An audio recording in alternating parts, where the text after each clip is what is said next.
Hello friends. आज हम सब बात करेंगे कि डब्ल्यूबीसीएस एग्ज़ाम्स के लिए हम इकनॉमी को कैसे तैयार करें। हम सभी जानते हैं कि इकनॉमी हमारे सिलेबस का एक बहुत ही इम्पोर्टेंट पार्ट है।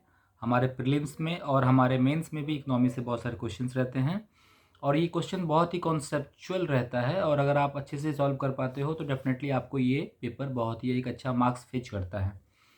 जितना मुझे याद आ रहा है 2018 का जो मेंस हमने अगस्त 2018 में लिखा था, मैंने लगभग में 94 क्वेश्चन के आसपास अटेम्प्ट किए थे। मेरे 4-5 क्वेश्चंस बस गलत थे और बाकी मुझे अच्छे स्कोर मिले थे इकनॉमी में। तो बस मैं ये कहना चाहता हूँ कि इकनॉमी एक बहुत ही कॉन्सेप्चुअल पार्ट है। अगर आप अच्छे से कॉन्सेप्ट क्लियर करते हुए अगर पढ़ते जाते हो, चीज़ें बहुत लॉजिकल चीज़ें हैं, तो आपको चीज़ों को याद रखना भी बहुत आसान नहीं है, आप उसे डिराइव कर सकते हो। चीज़ों को आप एग्ज़ाम में बैठ के भी अगर आपको डायरेक्ट आंसर्स नहीं पता है तो आप चीज़ों को डिराइव कर सकते हो, सोच सकते हो। थिंकिंग पावर यूज़ करके आप वहाँ पे आंसर वगैरह कर सकते हो। तो हम बात करते हैं कि जब हम इंडियन इकोनॉमी की बात करते हैं, बेसिकली हमको इंडियन इकोनॉमी पढ़नी है और कुछ इंटरनेशनल ऑर्गेनाइजेशंस वगैरह बारे में पढ़नी है। तो इंडियन इकोनॉमी को जब हम पढ़ते हैं तो बेसिकली हमको उसमें समझना होता है कि वर्ल्ड में कितने तरह की इकोनॉमीज़ हैं। जैसे कुछ मिक्स्ड इकोनॉमी हैं, कुछ हैं जो जैसे यूएस की इकोनॉमी है और हमारी इकोनॉमी है, थोड़ी सी डिफरेंसेस उसमें। मोस्टली जो यूएस की इकोनॉमी है वहाँ पे क्या होते हैं, जो प्राइवेट प्लेयर हैं वो ज़्यादा इंटरफेयर करते हैं, उनके कंट्रोल में ज़्यादा चीज़ें हैं, गवर्नमेंट का रोल मिनिमम है। हमारे यहाँ पे गवर्नमेंट भी प्रोडक्शन में इन्वॉल्व है और प्राइवेट प्लेयर्स भी इन्वॉल्व है हमारे यहाँ पे। उसके बाद हम एलपीजी के बारे में पढ़ते हैं कि लिबरलाइजेशन, प्राइवेटाइजेशन और ग्लोबलाइजेशन जो हुआ था, जो कि चाइना ने बहुत पहले उसे एक्सेप्ट किया था और हमारे भारत में वो 1990s के बाद आई थी। जहाँ पे हम देखते हैं कि प्रोडक्ट सर्विसेज का जो मूवमेंट है वो फ्री फ्लो हो गया, उसका फ्लो बहुत ही स्मूथ हो गया। कोई कहीं भी जाके कोई भी सर्विस दे सकता है, कुछ भी काम कर सकता है। उससे पहले ये नहीं था, कोई भी किसी भी सेक्टर में काम कर सकते हैं, कुछ सेक्टर को छोड़ के। मोस्टली पहले सेक्टर्स वगैरह रिज़र्व हुआ करते थे, लाइसेंस्ड हुआ करते थे। और उसके बाद कुछ जो हम एक मैक्रो इकोनॉमी के बारे में पढ़ते हैं, जैसे कि हमारा जीडीपी क्या होता है, जीएनपी क्या होता है, नेशनल इनकम क्या होता है। मनी और बैंकिंग के बारे में हम पढ़ते हैं कि मनी हमारा कितने तरह के मनी होते हैं, बैंकिंग सेक्टर हमारा कैसे काम करता है। क्योंकि हमें ये पता है कि किसी भी इकोनॉमी की जो डिपेंडेंसी है वो बैंकिंग सेक्टर पे बहुत ह्यूज है। तो ये सब हम बेसिकली पहले पढ़ते हैं। उसके नेक्स्ट स्टेज में जो हम पढ़ते हैं वो बैंकिंग एंड फिनेंस के बारे में पढ़ते हैं कि बैंकिंग में जो एक सबसे इम्पॉर्टेंट कॉन्सेप्ट है जो है मॉनेटरी पॉलिसी, कि कैसे मॉनेटरी पॉलिसी क्या है, एक टूल है। इसके बारे में हम डिस्कस करेंगे आगे जाके कि एक टूल है जिसका कैसे यूज़ होता है।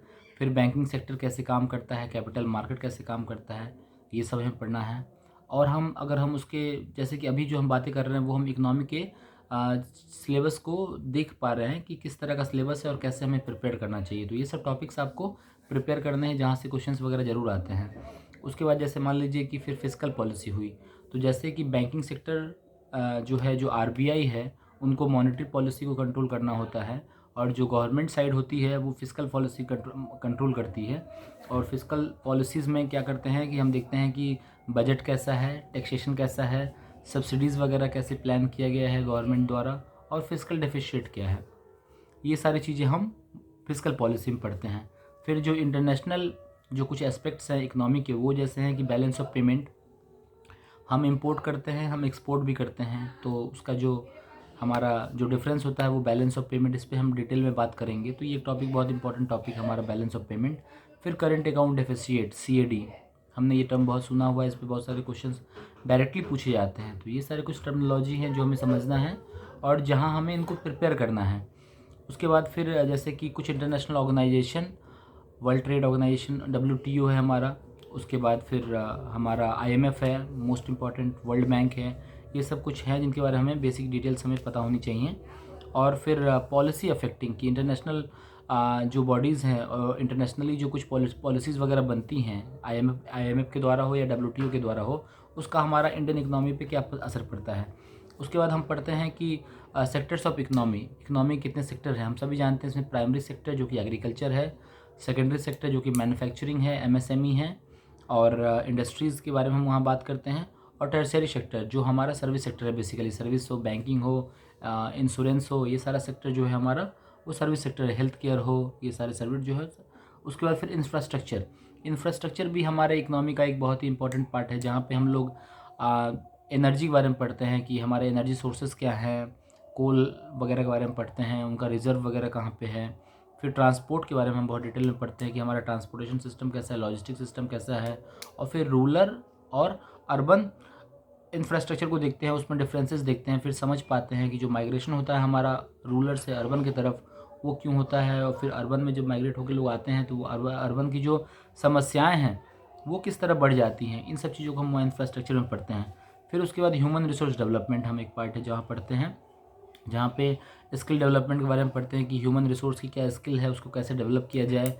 फिर हम वहाँ पे पॉवर्टी लाइन के बारे में पढ़ते हैं, और फिर उसके बाद हम लोग वहाँ पे वीकर सेक्शन ऑफ सोसाइटी के बारे में पढ़ते हैं कि समाज के जितने सारे हमारे सेक्शंस हैं वो कौन कौन सेक्शन है, और गवर्नमेंट क्या करती है कि सेक्शन वाइज, जैसे मान लीजिए कि ओल्ड एज पर्सनस हैं 60+ वाले, उनके लिए कुछ पॉलिसीज़ आती हैं।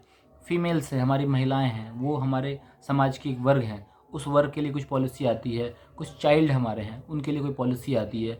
तो सेक्शन स्पेसिफिक पॉलिसी वगैरह गवर्नमेंट बनाती हैं। और ये सारे चीज़ जैसे कि इकोनॉमी के जो सेक्टर्स हैं, इंफ्रास्ट्रक्चर जो है, और जो ह्यूमन कैपिटल वाला पार्ट है, इन तीनों पे मोस्टली बेस्ड ऑन करके इकोनॉमी सर्वे जो हमारा आता है वो बहुत ही इंपॉर्टेंट है।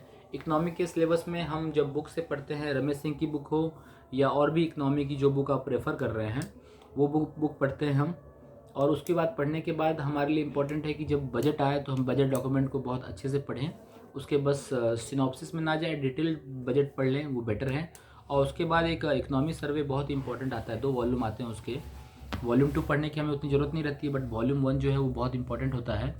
WBCS के लिए शायद उतना इंपॉर्टेंट ना हो, बट आपके अंडरस्टैंडिंग डेवलपमेंट के लिए, और अगर आप UPSC वगैरह लिखते हैं कभी फ्यूचर में, तो इकोनॉमी सर्वे आपके लिए मस्ट है। क्योंकि कई बार हमने देखा है कि जो हमारे मेंस के पेपर होते हैं UPSC में, वहाँ पे आंसर्स में हम इकोनॉमी सर्वे के कुछ पॉइंट्स, कुछ डेटाज़ वगैरह, कुछ फिलॉसफी वगैरह वहाँ पे हम पुट अप करते हैं जो हमें अच्छे मार्क्स फेच करते हैं। तो ये सब है। तो आज जो हम बात करते हैं वो बात करते हैं मॉनेटरी पॉलिसी के ऊपर। तो मॉनेटरी पॉलिसी क्या है? मॉनेटरी पॉलिसी एक है, ऐसी चीज़ें हैं जिस पे RBI, बैंकिंग सेक्टर में जो RBI जो कि बैंक है फॉर गवर्नमेंट। बेसिकली RBI के बारे में जब क्या बात करते हैं तो RBI क्या है, वो गवर्नमेंट का एक बैंक है जो सारे ट्रांजेक्शन्स को मेंटेन करता है, और बाकी जितने सारे बैंक्स है उसके पेरेंट बैंक है, मतलब मोस्टली जो हमारे गवर्नमेंट बैंक है। और डेफिनेटली एक रेगुलेटरी बॉडी है for all the banking sector in the India. तो हम देखते हैं, एक हम बहुत फेमस है MPC कमेटी है, मॉनेटरी पॉलिसी कमेटी मीटिंग है, जो क्या करती है, रेपो रेट डिसाइड करती है। अब रेपो रेट क्या है, तो हम समझते हैं कि मॉनेटरी पॉलिसी में क्या है। मॉनेटरी, अगर हम इसके लिटरल मीनिंग को समझे, मॉनेटरी मतलब मनी रिलेटेड जो पॉलिसी है उस पे है। अब देखिए, किसी भी इकोनॉमी की 2 चीज़ बड़ी इंपॉर्टेंट है। पहला फैक्टर है ग्रोथ फैक्टर। गवर्नमेंट या कॉमन सिटीजन सब चाहता है कि हमारे देश की ग्रोथ अच्छी हो, वो सबसे इम्पॉर्टेंट पार्ट है गवर्नमेंट का। अगर कोई सिंगल लार्जेस्ट काम कोई बोले तो ग्रोथ। अक्सर हम देखते हैं कि GDP का परसेंटेज निकाला जाता है कि GDP हमारा 7% से बढ़ने वाला है, 8% से बढ़ने वाला है। IMF ने इतना अनुमान लगाया है, वर्ल्ड बैंक ने इतना अनुमान लगाया है, RBI का अपना एक असेसमेंट होता है। उसके बाद बहुत सारे जो क्रेडिट एजेंसी हैं, जैसे क्रिसिल है या और भी बहुत सारी एजेंसियाँ हैं जो रेटिंग देती है हमारे देश को कि हमारा GDP ग्रोथ कैसा होगा। फिर हम कंपटीशन देखते हैं कि जो वर्ल्ड की इकनॉमीज़ हैं मेजरली, जो मतलब डेवलप्ड कंट्री है, फिर जो डेवलपिंग कंट्रीज़ हैं, उनमें GDP का ग्रोथ कैसा है। तो मोस्टली हम कंपेयर करते हैं अपने आप को ब्रिक्स नेशन से, जैसे कि ब्राज़ील हो या रशिया हो या चाइना हो, जिनसे हम कंपेयर करते हैं मोस्टली। तो हमारा गवर्नमेंट का जो एक सबसे इम्पॉर्टेंट पार्ट होता है वो क्या होता है कि ग्रोथ हो, ग्रॉस डोमेस्टिक प्रोडक्ट, GDP जो है वो बढ़ता रहे। एब्सोल्यूट नंबर में बढ़े वो ज़्यादा इंपॉर्टेंट है, रिलेटिव में तो बढ़ना ही है। और दूसरा जो इम्पोर्टेंट पार्ट क्या है वो है इन्फ्लेशन, महंगाई। तो गवर्नमेंट को बेसिकली क्या करना है, दोनों को मेंटेन करना है। गवर्नमेंट चाहती है कि हमारा ग्रोथ जो है वो ऊपर जाते रहे, और हमारा इन्फ्लेशन जो है वो एक मिनिमम एक लेवल पे मेंटेन रहे। जीरो भी नहीं करना है, बट एक मिनिमम एक लेवल पे मेंटेन रहे, महंगाई रहे। क्योंकि जब हमारा इन्फ्लेशन रहेगा, जब महंगाई रहेगी, तभी चीज़ों की डिमांड भी रहेगी। अगर वो महंगाई बहुत कम हो जाती है तो वो डिमांड नहीं रह पाती है। तो एक मिनिमम लेवल ऑफ इन्फ्लेशन भी रिक्वायर्ड है, और एक सर्टेन अमाउंट ऑफ ग्रोथ भी इम्पॉर्टेंट है। और इन दोनों का जो बैलेंस है, वहाँ एक ट्रेड ऑफ है, जहाँ पे जाके हमको डिसीजन लेने पड़ते हैं। जैसे मान लीजिए कि अगर आपकी इकोनॉमी ग्रो कर रही है मान लीजिए 10%, 12%, 15% से, जैसे कि अगर हम यूपीए 2 की बात करें 2009 से लेकर 2014 के टाइम में, या 2004 से लेकर 2014 का जो आप टाइम देखते हो, उस टाइम आपको दिखेगा कि मनमोहन सिंह के टाइम में देखोगे अगर आपकी उस टाइम जीडीपी ग्रोथ काफ़ी अच्छा था। बट फिर एक टाइम के बाद देखते हैं कि हमें इन्फ्लेशन बहुत हाई हैंडल करना पड़ता है। तो गवर्नमेंट जीडीपी ग्रोथ तो चाहती है अच्छा, बट ज़्यादा हायर इन्फ्लेशन हैंडल नहीं करना चाहती है। तो जैसे ही जीडीपी ग्रोथ कम होता है तो गवर्नमेंट क्या करती है, मनी पुश करना चाहती है मार्केट में। जैसे मनी पुश होता है तो जीडीपी, इकोनॉमिक एक्टिविटीज़ वगैरह बढ़ना स्टार्ट होती है, जीडीपी की बढ़ने की उम्मीद आती है। लेकिन जैसे जैसे जीडीपी बढ़ता है साथ में इन्फ्लेशन भी बढ़ता है। तो गवर्नमेंट का काम क्या है, जीडीपी को बढ़ा के रखना और इन्फ्लेशन को कम करके रखना। लेकिन ये बिल्कुल इम्पॉसिबल कह सकते हैं हम, बिल्कुल फिजिबल नहीं है कि आप चाहो तो अपनी जीडीपी बढ़ा लो, अपनी ग्रोथ को बढ़ाते रहो और आपका इन्फ्लेशन ना बढ़े। जैसे ही आप एफर्ट्स लगाओगे जीडीपी को बढ़ाने के लिए या ग्रोथ बढ़ाने के लिए, वैसे ही आपका इन्फ्लेशन बढ़ेगा। तो वहाँ पे ही गवर्नमेंट का एक रोल रहता है कि हम जीडीपी और इन्फ्लेशन को कैसे कंट्रोल करेंगे। तो इस कॉन्सेप्ट को हम समझते हैं। तो इस पूरे कॉन्सेप्ट को, ग्रोथ को और इन्फ्लेशन को, महंगाई को, ग्रोथ को और महंगाई को कंट्रोल जो करता है वो मनी का फ्लो करता है। और ये जो मनी का फ्लो है वो कैसे हम कंट्रोल करते हैं, दो तरीक़ों से। एक, बैंकिंग सिस्टम के थ्रू जो आरबीआई करती है, बैंकें वगैरह करती है, जिसे हम कहते हैं मॉनेटरी पॉलिसी। और गवर्नमेंट जब इसी काम को करना लगता है खुद इन्वॉल्व होकर डायरेक्टली, उसको हम कहते हैं फिस्कल पॉलिसी। तो गवर्नमेंट जब इस बैलेंस को मेंटेन करना चाहता है, ग्रोथ और इन्फ्लेशन के बैलेंस को मेंटेन करना चाहता है, तो वो फिस्कल पॉलिसी के इंस्ट्रूमेंट्स को यूज़ करता है। और जब RBI as a part of government जब वो चाहती है, तो आरबीआई के पास क्या पॉलिसी, क्या टूल है, मॉनेटरी पॉलिसी की टूल है। तो उस पर हम आज करेंगे डिस्कस कि मॉनेटरी पॉलिसी के थ्रू कैसे गवर्नमेंट कैसे मतलब हम ग्रोथ और हमारे महंगाई को हम बैलेंस कर पाते हैं, ग्रोथ और इन्फ्लेशन को बैलेंस कर पाते हैं। देखो अब समझो एक बात, जैसे जैसे मार्केट में मनी बढ़ेगा, मनी मार्केट में जैसे बढ़ेगा तो लोगों के हाथ में पैसे आएंगे, ठीक है, लोग उससे इंडस्ट्री लगाएंगे, लोग हाथ में पैसे आएंगे। तो जैसे लोग के पास पैसे आएंगे तो लोगों की जो बाइंग कैपेसिटी है वो बढ़ जाएगी। लोगों की बाइंग कैपेसिटी बढ़ जाएगी तो क्या होगा, मार्केट में चीज़ों का डिमांड बढ़ने लगेगा। तो जैसे डिमांड बढ़ने लगेगा तो क्या होगा, जो उस डिमांड को पूरा करते हैं, जो प्रोडक्शन यूनिट वगैरह हैं, वो क्या करेंगे, अपने प्लांट्स वगैरह लगाएंगे, वो मैन्युफैक्चरिंग बढ़ाएंगे। और जैसे ही मैन्युफैक्चरिंग बढ़ेगी तो फिर क्या होगा, तो जैसे ही मैन्युफैक्चरिंग बढ़ेगी तो क्या होगा, सप्लाई बढ़ेगा। तो सप्लाई जैसे ही बढ़ता है तो फिर क्या होता है कि प्राइसेस वगैरह थोड़ी सी फिर नीचे आने लगती हैं, है ना। सप्लाई जैसे ही बढ़ेगा प्राइसेस नीचे आएंगे, डिमांड जैसे ही बढ़ेगा प्राइसेस ऊपर जाएंगे, ठीक। तो यहाँ डिमांड बढ़ेगी, लोग अपना प्लांट्स लगाएंगे, अपना मैन्युफैक्चरिंग बढ़ाएंगे, ग्रोथ बढ़ेगा और अल्टीमेटली हम देखेंगे कि देश का जो है ग्रोथ हमारा तेज़ी होने लगा।